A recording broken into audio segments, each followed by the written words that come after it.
ব্যক্তি যাই হোক, ব্যক্তি যেই হোক, যেভাবে নজিরবিহীনভাবে একটা পাথর দিয়ে যে মানুষকে হত্যা করা হয়েছে, মানুষের বিবেক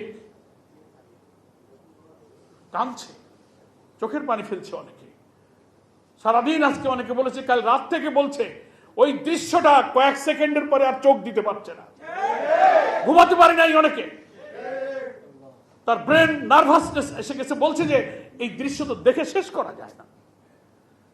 হ্যাঁ, বাংলাদেশে অনেক সহিংসতা হয়, মারামারি হয়, রাজনৈতিক সংঘাত হয়, দু একটা খুনের ঘটনা ঘটে, অপরাধ প্রবণ এই দেশে অনেক অপরাধের ধরন আমরা দেখেছি। কিন্তু কালকে আমরা কি দৃশ্য দেখলাম, মনে হলো ভিডিওটা একদিন আগে করা, ওরা ছেড়েছে বোধহয় দেরিতে, আগের দিনের ঘটনা। বাংলাদেশের নজিরবিহীন ভাবে সেই আইয়ামে জাহেলিয়াতের যুগের মতো বড় পাথর দিয়ে মানুষ হত্যা করা, যে কোনো বিবেকবান মানুষ, কি আমরা দেখলাম। আমার মন বলছে, আমি কোনো দল মত ব্যক্তি কোনো দিকে ইঙ্গিত করে কথা বলতে চাই না, যাদের ইঙ্গিতে যারা এই পাথর মজলুম মানুষের উপরে যে পাথর চাপা দিয়ে হত্যা করেছেন, এই পাথরের বোঝা আপনাকে বহন করতে হবে অনেক দিন, এই পাথরের বোঝা আপনাকে অনেক দিন বহন করতে হবে। আপনারা জাতিকে কলঙ্কিত করেছেন। নতুন বাংলাদেশের আমরা স্বপ্ন দেখি, আমরা নিরাপদ বাংলাদেশ চাই, মানবিক বাংলাদেশ চাই, সমৃদ্ধ বাংলাদেশ চাই। এই কি তার আলামত? সব ঘটনাকে শুধু বিচ্ছিন্ন ঘটনা বলে এড়িয়ে যাওয়া, এটা রাজনীতির একটা অপকালচার, অপসংস্কৃতি শুরু হয়েছে। মহানগরে আমির সাহেব বলেছেন, প্রশাসনকে আমিও বলবো, কোন কলা কৌশলে খুনি যেন রক্ষা পেয়ে না যায়, সাবধান থাকবেন। মানুষ কিন্তু এখন অনেক সচেতন। উনার নিহতের স্ত্রী বলে এক কথা, যিনি ভিকটিম, যিনি স্বামীহারা হলেন, সব খবর তিনি জানেন, তিনি বলবেন এক কথা, আর ইনভেস্টিগেশন অফিসার, তদন্ত বা অথরিটি বলবেন আর এক কথা। তা কি হলো? এটা তো আওয়ামী লীগের আমলেই তো এরকম দেখতাম, তদন্তের আগেই আপনি একটা কথা বলে দিলেন।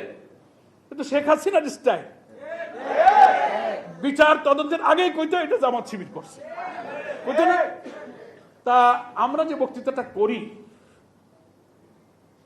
কথা বলতে আমাদের লজ্জা হয়, বেদনা লাগে যে আপনারা সব কথার মধ্যে রাজনীতি আনেন, সবাইকে খালি ফ্যাসিবাদ বলেন, সব জায়গায় ফ্যাসিবাদের প্রেতাত্মা ঘাপটে বেড়ে আছে, কথা খালি বলেন। এসব দেখলে কি বলবো আপনি বলেন? যে কালো যুগ আমরা পার করেছি এক সাগর রক্ত দিয়ে, তাদের চরিত্রের সাথে যদি আপনার চরিত্র মিলে যায়, তাহলে আমরা কি বলবো আপনাদের? স্বভাব বদলান। কোন প্রশাসন, কোন পরাশক্তি, কোন পুলিশ, কোন র্যাব, কোন মিলিটারি আওয়ামী ফ্যাসিবাদকে কিন্তু রক্ষা করতে পারে নাই। ফলে যদি আপনি জনগণের বিপক্ষে চলে যান, মৃত্যুর পর মৃত্যু, বিভীষিকার পর বিভীষিকা, যা আপনি ঘটিয়ে এলেন, যিনি ঘটিয়েছেন আর যারাই পাহারা দিচ্ছেন, এত বড় বর্বরতা, নিষ্ঠুরতা, পৈশাচিক উন্মত্ততা, এত বড় ঘৃণ্য কাজ, লোমহর্ষক কাজ বাংলাদেশের ইতিহাসে কিন্তু নজিরবিহীন হয়েছে।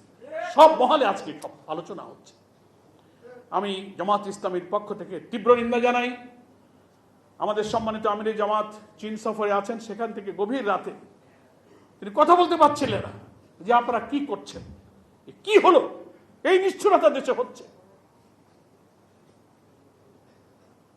আমি প্রশাসনকে বলবো, এমন কোন ভূমিকা পালন করবেন না যেন খুনিরা রক্ষা পেয়ে যায়। যেই হোক, দল মত আমাদের কাছে প্রশ্ন নয়, সে মানুষ, সে আশরাফুল মাখলুকাত। কোন শত্রু তো মানুষ এই দৃশ্য দেখতে পারে না। এটার খুনিদের গ্রেফতার করা হোক, বিচার করা হোক।